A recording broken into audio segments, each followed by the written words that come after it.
श्री निम्बार्क श्री हरिव्यास। श्री हरिव्यास देवाचार्य जी महाराज के जीवन चरित्र में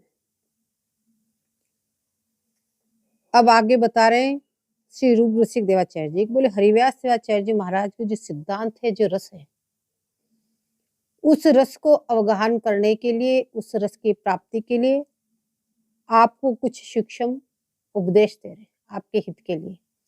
इसका नाम है सूक्ष्म हित उपदेश। बोले ये उपदेश केवल आपके हित के लिए और किसी प्रयोजन से नहीं है, किसी का अपमान नहीं, किसी का तिरस्कार नहीं, केवल आपके हित के लिए।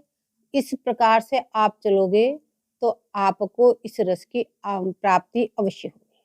तो उसमें 40 प्रकार के भोजन निषेध बताए हैं, तो उन भोजन को बता रहे हैं कि बंदो श्री हरिव्यास जू माया गुरु भगतेश, तास कृपा करी कहत हो सूक्ष्म हित उपदेश।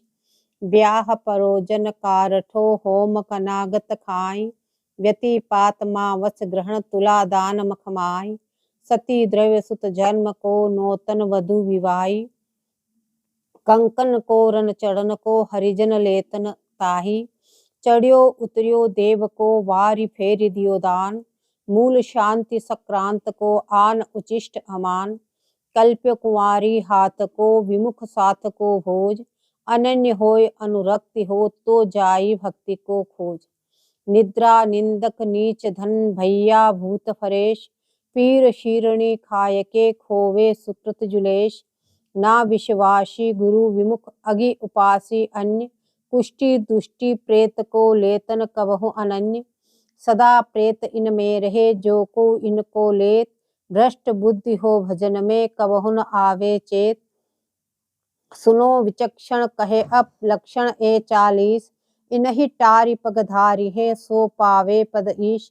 जैसे कांजी दूध में परे बूंद ही आए, हरि विमुखन के अन्न ते ऐसे भक्ति विलाय।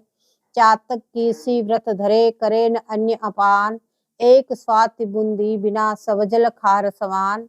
रूप रसिक जो कोऊ होय कोऊ तो चालो यह मग, तो श्री हरिव्यासिन में पावो बड़ो सुहाग।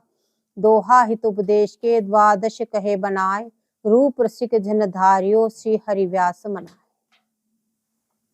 अब यहाँ पर रूप रसिक देवाचार्य जी महाराज कह रहे हैं, बंदो श्री हरिव्यास जू माया गुरु भगतेश, तास कृपा करी कहत हो सूक्ष्म हित उपदेश। आपको सूक्ष्म हित उपदेश दे रहे हैं, बहुत सूक्ष्मता से इसको पालन करना है, इसलिए इसका नाम दिया सूक्ष्म हित उपदेश। और ये उपदेश किसके लिए दे रहे हैं? केवल आपके हित के लिए, ताकि आपको इस रस की प्राप्ति हो सके। इसलिए बहुत सूक्ष्म रूप से ये आपको हित उपदेश दे रहे हैं। तो कह रहे हैं इस उपदेश देने के लिए बोले बंदो श्री हरिव्यास जू माया गुरु भगतेश, और तास कृपा करी कहत हो सूक्ष्म हित उपदेश।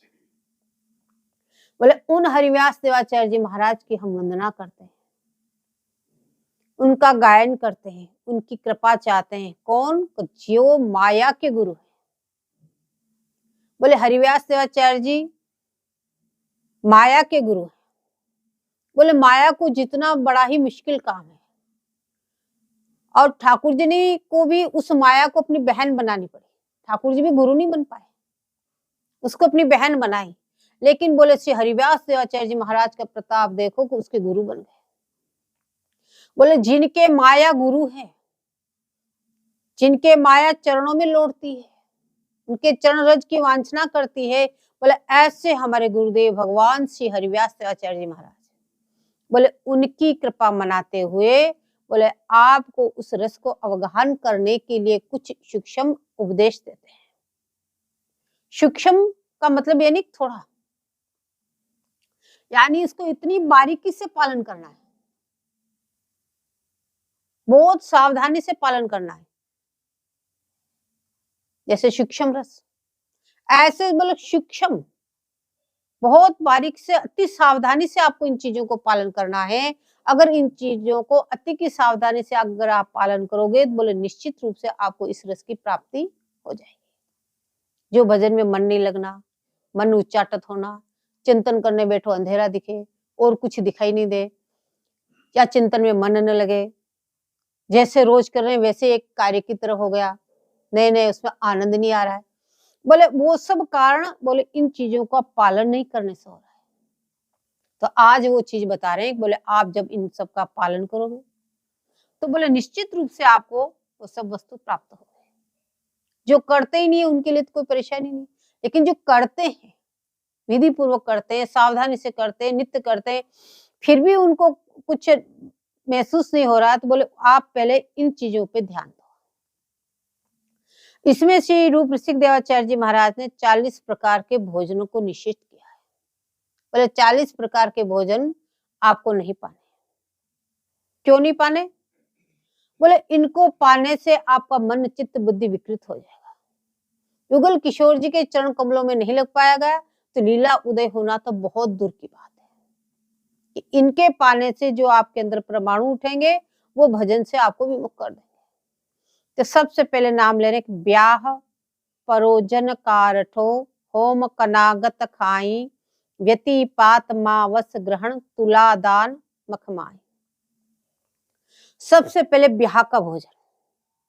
बोले ब्याह का भोजन नहीं करना चाहिए। एक तो ब्याह में अनंतता नहीं रहती, सभी प्रकार के सबकी पूजन वूजन वो।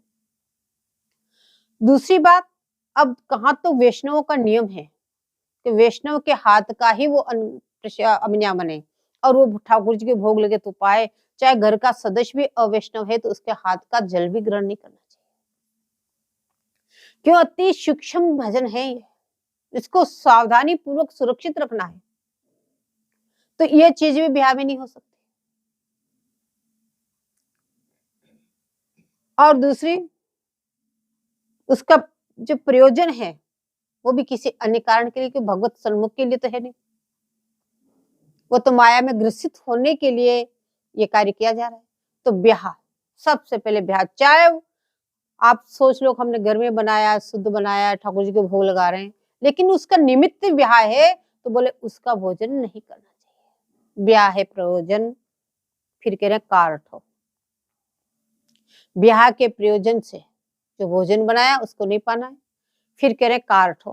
कारठो कहते हैं मृत्यु भोज को। जब कोई मृत्यु को प्राप्त हो जाता है फिर उसको 11 दिन 12 दिन 13 दिन जो भी कुछ भोजन बनाते हैं और ब्राह्मणों को भोजन जो कराते हैं, बोले उस मृत्यु भोज के निमित्त बना हुआ भोजन भी आपको नहीं करना चाहिए। ब्याह परोजन कारठो। और होम, होम कहते हवन को, जो हवन करते हैं, कोई भी पाठ पूजन करा करा के फिर हवन कर देते हैं। आजकल तो बात बात में हवन, बोले वो हवन करके जो फिर बाद में भोजन बना के भोग लगाते हैं, बोले उसको भी नहीं पाना चाहिए। ब्याह परोजन कारठो होम और कनागत। कनागत कहते हैं श्राद्ध को, जो श्राद्ध के दिनों में 15 दिन तक पितरों के लिए जो भोजन बनाया जाता है, बोले उसके श्राद्ध के निमित्त बनाया हुआ भोजन बोले कदापि नहीं ग्रहण करना चाहिए। व्यतिपात, किसके कोई ग्रह आ गया, किसके क्या आ गया है, अच्छा समय नहीं है, उसके निमित्त जो भोजन बनाते हैं, व्यतिपात आ गया, चलो इतना भोजन करा दो, इतने ब्राह्मणों को भोजन करा दो, ऐसे संतों को करा दो, बोले ऐसे जो व्यतिपात है उसका भोजन भी नहीं ग्रहण करना चाहिए।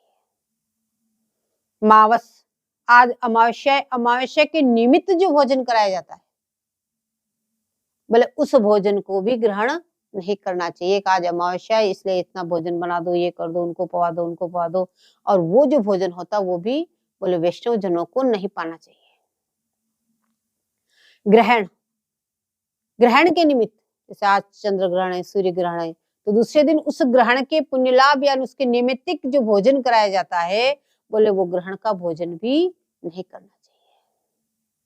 और ग्रहण में जो दान देते हैं, ग्रहण में जो दान देते पंडित लोगों को करते, बोले उसका भोजन भी नहीं। ऐसे जो आपको पता हो कि ऐसे जन हैं जो दान लेते हैं, ऐसे रहते हैं, बोले उनका भोजन भी आपको कदापि नहीं करना चाहिए। तुला दान, बोले तराजू में बैठा के एक तरफ उसके बराबर कोई अन्न तोलते हैं, कोई मेवा तोलते हैं, बोले उस अन्न को भी आपको ग्रहण नहीं करना चाहिए। तुला दान। मखमाई, मख कहते हैं यज्ञ, जो यज्ञ करते हैं, यज्ञ करके जो उसका जो भोजन होता है, बोले वो भी आपको नहीं पाना चाहिए। यज्ञों में क्या देवताओं की आहुति दी जाती है, उन्हीं का प्रसाद होता है वो, तो बोले उसको भी आपको ग्रहण नहीं करना चाहिए।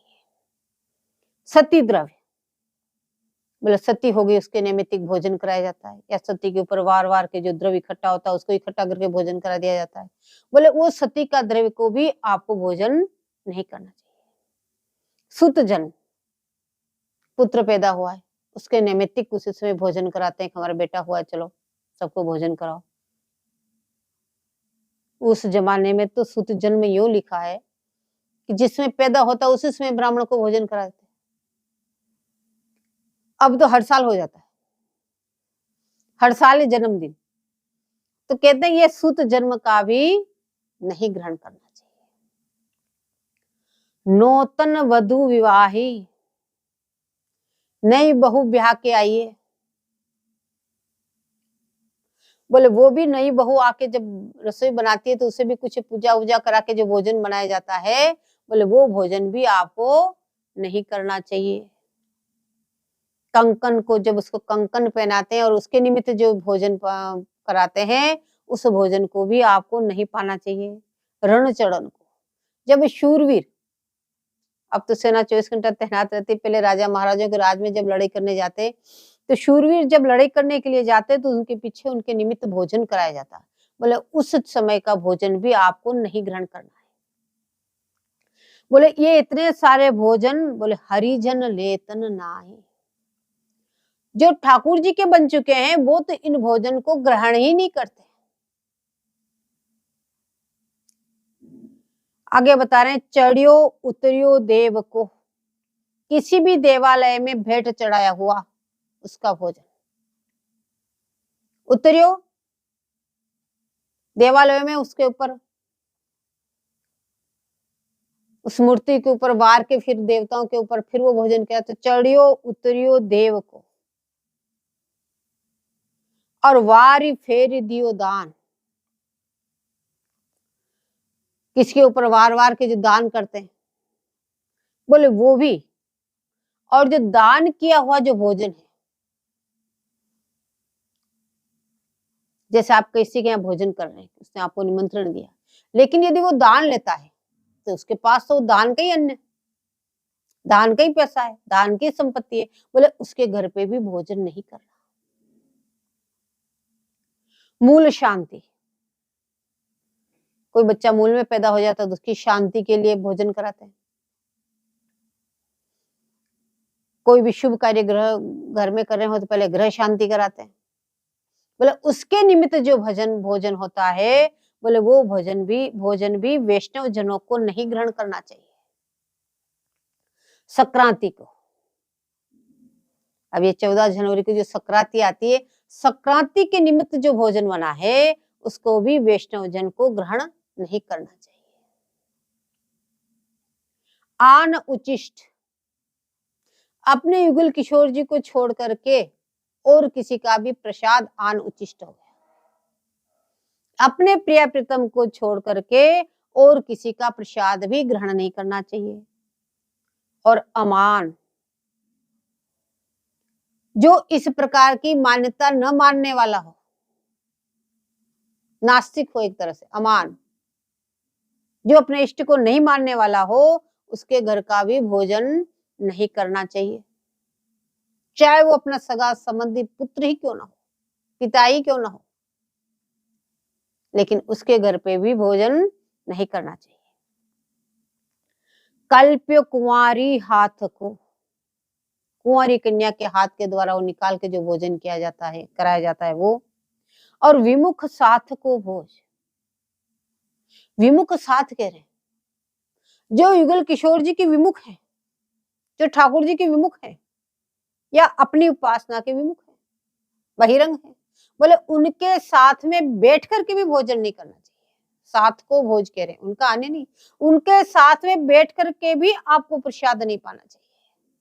विमुख साथ को भोज, बोले अनन्य होय अनुरक्ति हो तो जाई भक्ति को खोज। कोई कितना ही दृढ़वान और अनन्यवान क्यों ना हो, निरंतर युगल किशोर जी में चरणों में रति करने वाला हो, वो रतिवान हो, अनुरक्त हो गया हो, अनन्य हो गया हो और निरंतर भजन करने वाला हो, फिर भी यद्यपि इन ऊपर जो बताए हैं इन भोजनों को वो ग्रहण करेगा तो उसके हृदय से भक्ति नष्ट हो जाएगी, भक्ति का खोज ही चला जाएगा, उसका अंकुर ही नष्ट हो जाएगा भक्ति का। अनुरक्त तो बहुत दूर की बात रही, इतना होते हुए भी अगर ये भोजन करने लग गया तो बोले हम तो इतने अनन्य हो गए, इतने अनुरक्त हो गए, अब तो प्रियालाल झलकते हैं, अब क्या हम तो सिद्ध हो गए, जो पाए जो सब ठीक है। बोले ऐसा होगा तो ऐसे प्राप्त इतनी ऊंची सीढ़ी पे प्राप्त हो गए, उनके भी हृदय से भक्ति का खोज चला जाएगा, उनका अंकुर ही नष्ट हो जाएगा। और जिनको इतने नहीं हुए तो उनको तो कभी इस सीढ़ी पे आने की समस्या ही नहीं आएगी। निद्रा निंदक नीच धन भैया भूत फरेश, पीर शीरणी खाए के खोवे सुकृत जयेश। निद्रा अत्यंतिक सोने वाला, 12 घंटा 14 घंटा जिसको नींद ही निकालता रहता है। बोले इतने घंटे नींद क्यों आती है? एक तो उसका भजन में मन नहीं, क्यों नहीं? इतना उसका नीच कर्म संचित है जो भजन में मन नहीं देते रहता है। और जो आलसी है, जो निरंतर सोए रहता है, बोले उसका भोजन भी आप करोगे तो आप में भी वो अवगुण निश्चित रूप से आ जाएंगे। और निंदक जो निरंतर निंदा करता रहता है किसी न किसी की, बोले उसके हाथ का भी भोजन नहीं करना चाहिए। नीच धन जो निष्ठा पूर्वक धन कमाते हैं, अन्याय पूर्वक जो धन कमाते हैं, वो अन्याय के धन का भी भोजन बोले नहीं करना चाहिए। भैया भूत फरेश, चाहे आपका साख सगा संबंधी क्यों न हो, खास आपका भाई क्यों न हो, और आपको पता है कि नीच धन है या न्याय से कमाया हुआ धन है, बोले उसका भोजन भी आपको ग्रहण नहीं करना चाहिए। और भूतों के भोग लगा के देते ना कि ये हमारे पूर्वज हो गए। अरे पूर्वज तो वहां वहां रहते पितरलोक में, यहाँ थोड़ी ना तुम्हारे घरों में बैठे रहते हैं, वो सब भूत है जो एक ये भी योनि है, बोले उनके भोग लगाया हुआ भी तुम्हें बोले नहीं पाना चाहिए। भैया भूत और फरेश, उन भूतों को उतारने वाले वो, बोले उनका भी भोजन तुम्हें नहीं पाना चाहिए। पीर और शीरणी, सब जानते हैं पीर और शीरणी किसे कहते हैं, बोले उसका भी खाए के, अगर उसका तुम्हें चढ़ाया हुआ भोग लगाया हुआ उसके निमित्त का जो भी कुछ है यदि कोई खाएगा तो खोवे जो सुकृत जुलेश, ऊपर में जो भोजन लिखे हैं उनके लिए तो कहा जाए भक्ति को खोज। अगर उन भोजनों को आपने पाया तो आपके हृदय से भक्ति विलय हो जाएगी, भक्ति नष्ट हो जाएगी। चलो भक्ति नष्ट हो गई तो कुछ सुकृत तो बचेंगे, तो उन सुकृतों के लिए नीचे लिखा अगर ये खाओगे तो सुकृत भी नष्ट हो जाएंगे तुम्हारे, भक्ति जो गई। और उसके बाद में तुम्हारे जितने भी सुकृत हैं, बोले निद्रा निंदक नीच धन भैया भूत फरेश, पीर शीरणी खाए के खोवे सुकृत जुलेश। बोले आपके जितने भी जन्मों के सुकृत जो अवशेष हैं वो सारे नष्ट हो जाएंगे, यानी इस प्रकार से करने से कभी भी तुम्हारा मन दोबारा भक्ति में लग ही नहीं सकता, सुकृति नष्ट हो गई। आगे कह रहे ना विश्वासी, जिनको ठाकुर जी में विश्वास ही नहीं भगवान भी कोई है, ये क्या होते हैं? गौर नास्तिक और गुरु विमुख, जो अपने गुरुओं से विमुख है, जो गुरुद्रोही है, गुरु की आज्ञाओं का पालन नहीं करते। भाई गुरु की आज्ञा तिलक धारण करो, कंठी धारण करो, माला जपो, लेकिन नहीं करते तो गुरु विमुख हो गए। अगी पापी जो पाप रत में है। अब कह रहे हैं उपासी अन्य, अपने युगल किशोर जी को छोड़ के अन्य उपासना करने वालों का भी भोजन आपको नहीं करना चाहिए। कुष्ठी जो कुष्ठ रोग से ग्रसित हो, जो शास्त्रों में लिखा जो पूर्व जन्म में ब्रह्म हत्या करता है उसको कुष्ठ रोग होता है, बोले उसका भी अन्न आपको ग्रहण नहीं करना चाहिए। दुष्टि जो दुष्टजन है सबको सताते रहते हैं, सबको कष्ट देते रहते हैं। प्रेत का निमित्त जो भोजन है वो लेतन कबहु अनन्य, जो अनन्य बन गए ठाकुर जी के, बोले वो तो इन भोजनों के सामने नहीं देखते, लेते भी नहीं। मान लो लेते हैं तो क्या होता है, तो कह रहे सदा प्रेत इनमें रहे। बोले वो तो जीते जी प्रेत है, उनके अंदर जो आत्मा है वो प्रेतात्मी बन जाती है, जो इतने प्रकार के भोजनों को पाता है। तो कह रहे सदा प्रेत इन मेरे, जो को इनको लेत, जो कोई इनको खाते पीते हैं, इंसान का जो लेते हैं, बोले उनके अंदर तो हमेशा के लिए प्रेत ही निवास करते हैं। भ्रष्ट बुद्धि हो भजन में कबहुन आवे, उनकी बुद्धि भ्रष्ट हो जाती है, कभी भजन में उनका मन नहीं लग सकता, चाहे कितनी आसन मार के बैठ जाओ, उनको चेतना नहीं आ सकती। बोले सुनो विचक्षण कहे अपलक्षण ए 40, इन्हीं टारी पगधारी है सो पावे पदेश। अब कह रहे हे विलक्षण जनों, अब तुम सावधान होके सुनो, मैंने तुमको ये 40 लक्षण बताए। रूप रसिक देवाचार्य जी महाराज कह रहे हैं मैंने तुमको ये 40 प्रकार के जो भोजन लक्षण बताए, ये भोजन, बोले इनको जो तुम टार के, इनको छोड़ के जो तुम आगे बढ़ोगे, इनको छोड़ के जो तुम भजन करोगे, तो निश्चित रूप से तुमको युगल किशोर जी की प्राप्ति होगी, इसमें कोई संदेह नहीं।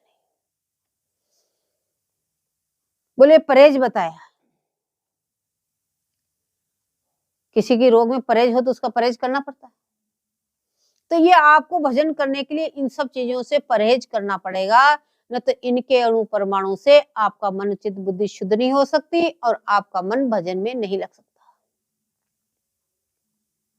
अब कोई सोचे मान लो हमेशा के लिए तो हमने त्याग कर दिया, लेकिन कोई अति का निकट है या किसी परिस्थिति में फंस गए या ऐसा कुछ हो गया, अगर एक दिन खा लें तो क्या फर्क पड़ता है। तो कह रहे हैं कि जैसे कांजी दूध में परे बूंद ही आए, हरि विमुखन के अन्न ते ऐसे भक्ति विलाए। हजारों मन दूध में एक बूंद काई डाल दो तुरंत फट जाएगा। बोले ऐसी तरह से ये उपयुक्त जो बताया ये सब हरि विमुखन के अन्न है। बोले ऐसे हरि विमुख जनों के अन्न को पाने से, बोले जैसे एक बूंद से दूध फट जाता है, इसी प्रकार से किनका मात्र से आपकी भक्ति नष्ट हो जाएगी। तो किस प्रकार से त्याग कर दे इनका, संसार में रह के कैसे त्याग करेंगे। तो कह रहे चातक किसी व्रत धरे करे न अन्य पान, एक स्वाति बूंदी बिना सवजल खार समान। वो चातक पक्षी भी तो इसी संसार में रहता है, लेकिन वो केवल स्वाति नक्षत्र का जल पान करता है, और स्वाति नक्षत्र में बरसे हुए जल के अलावा जितना भी जल है उसके लिए विषय वो खारे है, उसकी तरफ देखते ही नहीं, चाहे कितना ही वो प्यासा हो। तो बोले ऐसे चातक की सी व्रत धरे, चातक के समान तुम व्रत का पालन करना। जैसे वो स्वाति बूंद को छोड़ के रटता रहेगा प्यास के मारे, पीऊ पीऊ, लेकिन वो दूसरा अगर बरसात हो रही है लेकिन उसमें स्वाति नक्षत्र नहीं है, तो एक बूंद भी अपने अंदर नहीं जाने देगा। प्यास के मारे गला अवरुद्ध हो गया है, तड़फड़ा रहा है, प्राण निकलने वाले प्यास के बिना, लेकिन फिर भी दूसरे जल को ग्रहण नहीं कर सकता। बोले गंगा जी के ऊपर विराजमान है वो एक वृक्ष पे, प्यास के मारे गला अवरुद्ध हो गया है, फड़फड़ा रहा है, मूर्छित होकर नीचे गिर गया गंगा जल में, तो उसने अपनी चोंच को और ज्यादा दबा दी, क्योंकि स्वाति जल नहीं। उसका जो व्रत है, बोले मैं तो स्वाति जल का ही पान करूंगा, मरते दम तक चोंच ऊपर उठा दी, उसने खरोंच न आने दी। बोले इसी प्रकार से आपको भी इन सब का पालन करना है। इसलिए अब क्या कहा यहाँ पे कि चातक किसी व्रत धरे, बोले चातक जैसे व्रत का अपना धारण करता है, बोले इसी प्रकार से आपको भी अनन्य व्रत धारण करना है। करे न अन्य पान, इसी प्रकार से आपको गुल किशोर जी के प्रसाद को छोड़ करके, और वो भी उसमें ये देखना है सारा, किसी के निमित्त नहीं, उसका अन्न कैसा, कहां से कैसे क्या, सब कुछ देख के बोले फिर आपको प्रसाद पाना है। एक स्वाति बूंदी बिना सब जल खार समान, रूप रसिक जो हो को तो चालो हिमाग, तो श्री हरिव्यासिन में पावो बड़ो सुहाग। यदि कोई ऐसा बिरला हो तो इस रास्ते पे चलना। पहले से बता रहे हैं कि अगर ऐसा कोई बिरला हो इन सब का यथावत पालन कर सके तो इस रास्ते पे चलना, बाकी तो आगे मुश्किल हो जाएगी। तो ऐसा कोई बिरला है वो इस रास्ते पे चलना, जो इस प्रकार से इस रास्ते पे चलेगा तो वो श्री हरिव्यासिन के साथ में अपना बड़ा सुहाग भाग हो पाएगा। दोहा हित उपदेश के द्वादश कहे बनाए, रूप रसिक जनधारियो श्री हरिव्यास मनाए। बोले ये द्वादश दोहे आपके हित के लिए आपको उपदेश दिया, और कोई प्रयोजन नहीं जिससे आपका हित हो, आपको युगल प्रिया जी मिले। तो जिस रास्ते पे आप चल रहे हो तो उसमें परहेज भी जरूरी। परहेज बद नहीं पता होगा तो आपको पता ही नहीं चलेगा कहाँ आप बद परहेजी हो रही। तो बोले रूप रसिक जनधारियो श्री हरिव्यास मनाए। बोले इस प्रकार से श्री हरिव्यास शिवाचार्य जी महाराज की कृपा मनाते हुए इस रास्ते पे सीधे सीधे आपको चलना है।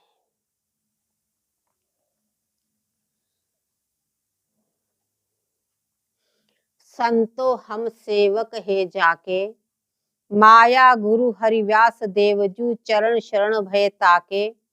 कर्म धर्म सब भर्म मिटाए, महल टहल रस छाके। निर्भय रहे लोक त्रय माही, जन्म मरण भय हाके। त्रिगुण किए साके अतिवाके, हे हरिव्यासी पागे। रूप रसिक हरिप्रिया उपासी, 84 से थाके।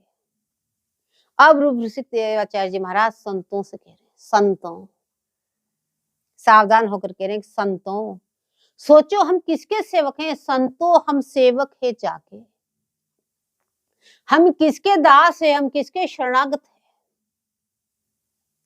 बोले हम किसकी छत्र छाया में है, किसका वरद हस्त हमारे मस्तक पे है, जरा सोचो।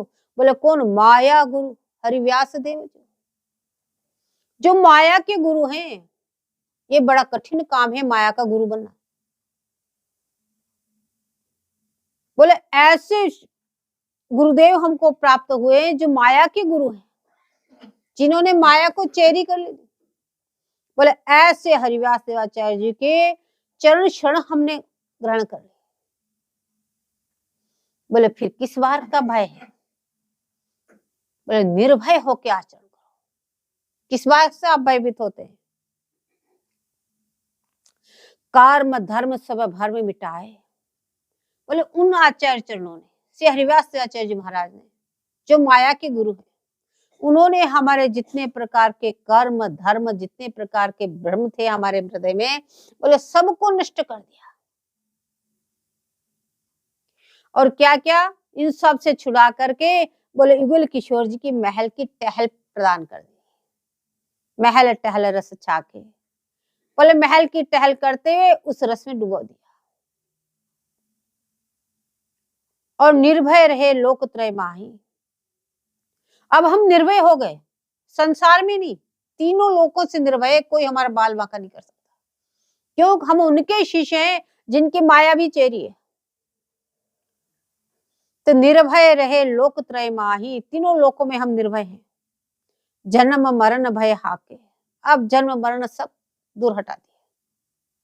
अब तो न जन्मना है न मरना है। त्रिगुण किए साके अतिवाके, हे हरिव्यासी पाके। ये जो त्रिगुण है इससे भी हमको दूर कर दिए और पक्के श्री हरिव्यासी बना दिए।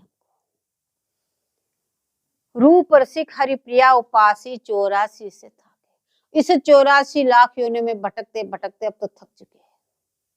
अब तो सिर्फ हमें हरिप्रिया जी की उपासी, हरिलाल जी और प्रिया जी के बोले उनकी उपासी बना दिए। तो अब हमें किसी बात का कोई भय नहीं। इससे संतों ये घोरों की बात है, हम सेवक है जाके। जो माया के गुरु हैं हम उनके सेवक हैं। अब आगे कह रहे हम तो श्री हरिव्यासी उपासी। बोले अब तो हम केवल श्री हरिव्यास देवाचार्य जी के उपासी, हरिव्यास उपासी। अब हमको किसी की परवाह नहीं, किसी की गरज नहीं। हम तो एकमात्र श्री हरिव्यास देवाचार्य जी के उपासी हैं। सदा उदासी त्रिगुण गमन सो कुंज भवन के वासी। ये त्रिगुणात्मक जो सृष्टि है, इनसे हम उदासी बन गए। ये हमें अब रुचिकर नहीं रहे, हमको ये चीजें अब अच्छी नहीं लगती, क्योंकि अब तो हम कुंज भवन के वासी बन गए, निरंतर निकुंजों में रहते हैं। चिंतन के द्वारा निरंतर निकुंज में ही रहना है।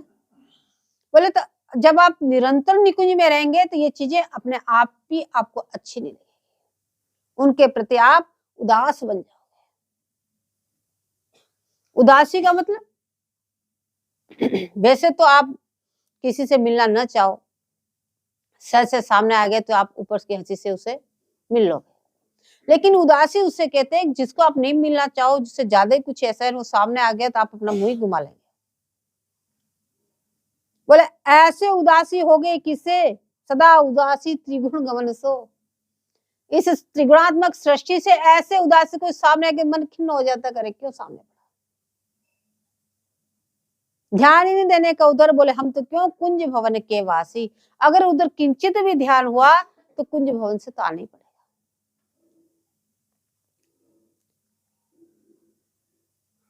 कुंज भवन में रह के क्या करते हो, जब त्रिगुणात्मक सृष्टि से आप उदास हो गए एकदम, तो कह रहे गावे परा प्रेम रस राशि और महावाणी अविनाशी।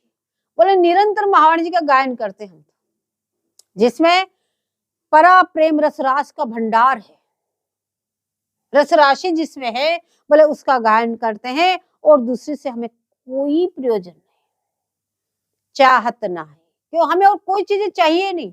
ये त्रिगुणात्मय सृष्टि से तो हम उदासी हो गए, लेकिन इसके और भी चाहत ना ही मुक्ति, हमें इससे मुक्ति भी नहीं चाहिए, हमें मुक्ति से कोई प्रयोजन नहीं। मुक्ति आदिक सुख गंगा रेवा काशी, इनका सुख भी नहीं चाहिए। गंगा रेवा, नर्मदा नदी को रेवा, और काशी। बोले तो क्या अच्छा लगता है आपको, बोले अगवानी दंपति के सब दिन संपत्ति कोटिक नासी। निरंतर युगल किशोर जी की अगवानी करना अच्छा लगता है, वो वन विहार कर रहे हैं, हम उनकी अगवानी कर रहे हैं। अगवानी दंपति के सब दिन, सारे दिन इधर जा रहे हैं, उधर पद पावड़े बिछा रहे हैं, कहीं फूल का छिड़काव कर रहे हैं, चंवर ढुरा रहे हैं, फूलों की वर्षा कर रहे हैं, फूलों के पद पावड़े बिछा रहे हैं। जिनकी शरण भागवत माही श्रीमुख व्यास प्रकाशी। बोले उनकी शरण तो भागवत जी में, बोले व्यास जी महाराज ने भी प्रकाश की कि एकमात्र उनकी शरण हो जाओ। बोले अर्ध नाम हरि व्यास उच्चारत होय नास अगराशी, रूप रसिक भक्तेश भूप बिज प्रसिद्ध विचरे सदा खुलासी। बोले हरिव्यास सेवाचार्य जी के आधे नाम लेने से, अर्ध नाम, आधा नाम हरि, बोले आधा नाम लेने से हरिव्यास उच्चारत होय नास अगराशी। हरिव्यास सेवाचार्य जी की जो कोई आधा नाम ही लेता है तो उनके पापों का भंडार नष्ट हो जाता है। तो हम तो पूरा नाम जपते हैं। रूप रसिक भगतेश भूप बिज प्रसिद्ध विचरे सदा खुलासी। हम तो अत्यंत प्रसन्न होके हमारे वृंदावन धाम में निरंतर विचरण करते रहते हैं, इसके अलावा हम किसी को नहीं जानते।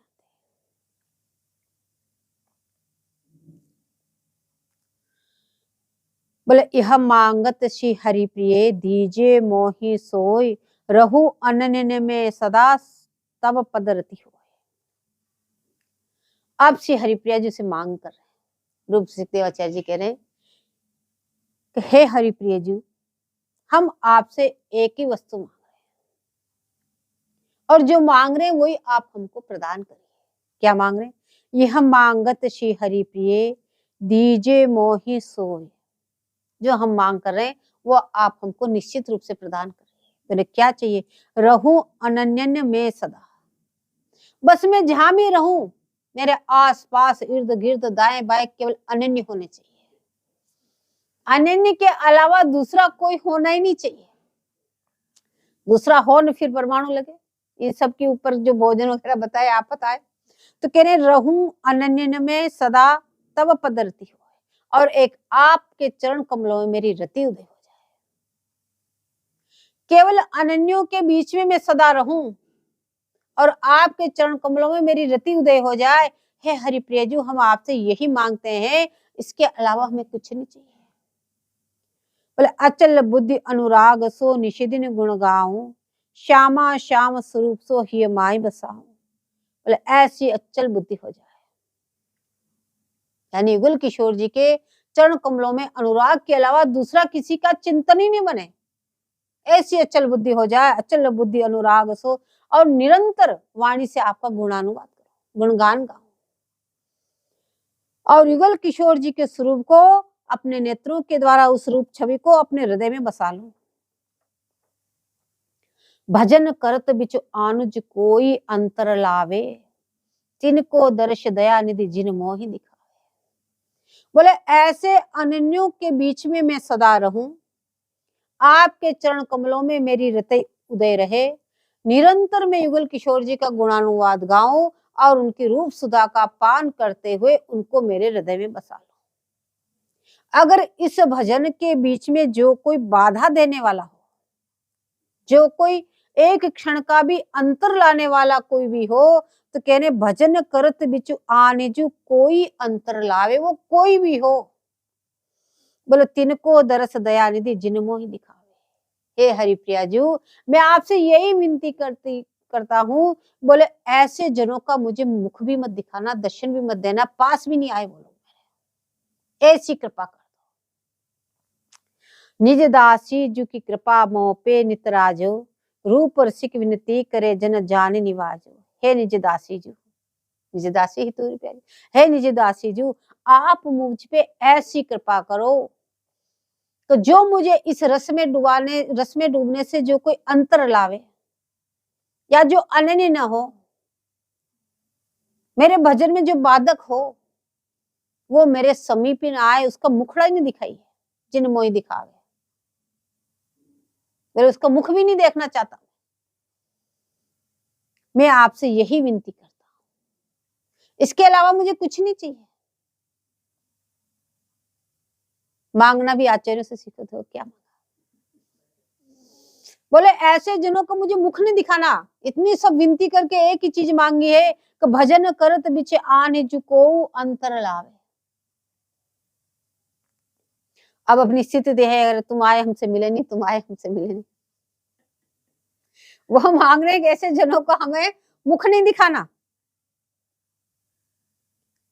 बोले हम आपसे विनती कर रहे हैं, रूप रसिक विनती करें, हम आपसे विनती कर रहे हैं, और जन जान निवाजो, आप हमको अपना जन जान के हमारे इस बात का निर्वाह कर देना कि वास्तव में ऐसे जनों का हमें मुख भी नहीं देखना पड़े, इस बात का आप निर्वाह कर देना कि हम आपके जन हैं और आपसे विनती कर रहे हैं।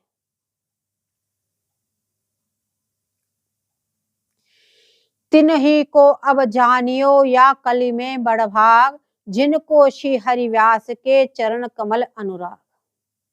श्री हरिव्यास पदाम्बुज रागे, ते अलिया कली में बड़ भागे, उन्मत्त रहत सदा संग लागे, परम सुप्रेम पीयूषी पागे, विचरत विषय वासना त्यागे, अवलोकत ही अमंगल भागे, शुद्ध रूप के दायक सागे, नित्य नह के पहिरे बागे, निरखत जिनके भाग है जाके, रूप रसिक रस में अनुरागे।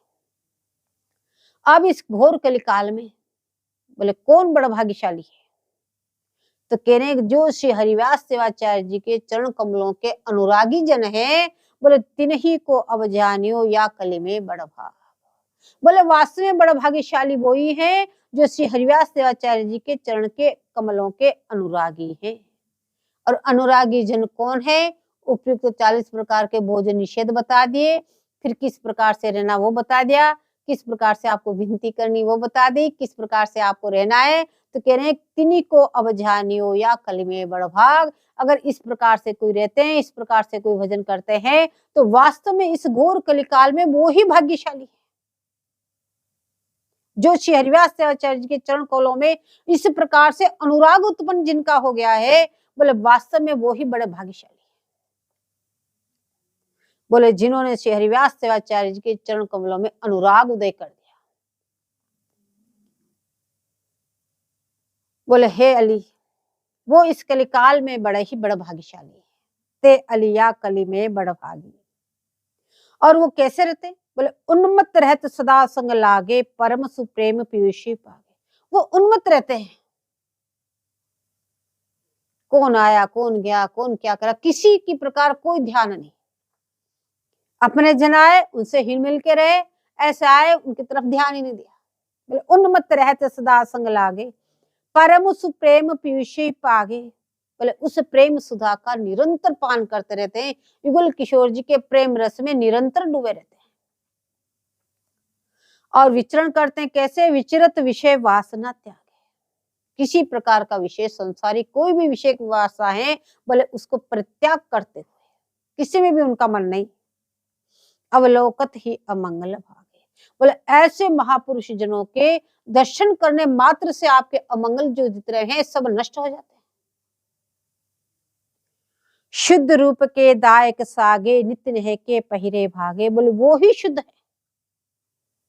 एकदम शुद्धदायक हैं, और उन्होंने युगल किशोर जी का नेह के परिधान धारण करे हुए हैं, निरंतर उनके प्रेम में डूबे रहते हैं। बोले ऐसे जन को कोई निरखता है, ऐसे जन किसी को मिल जाए कह रहे निरखत जिनके भाग है जाके, रूप रसिक रस में ऐसे जन के बड़े बड़े भाग्यशाली से दर्शन होते हैं किसी को, और दर्शन मात्र से बोले वो भी इसी रस में अनुराग में डूब जाते हैं। जय जय श्री हरि।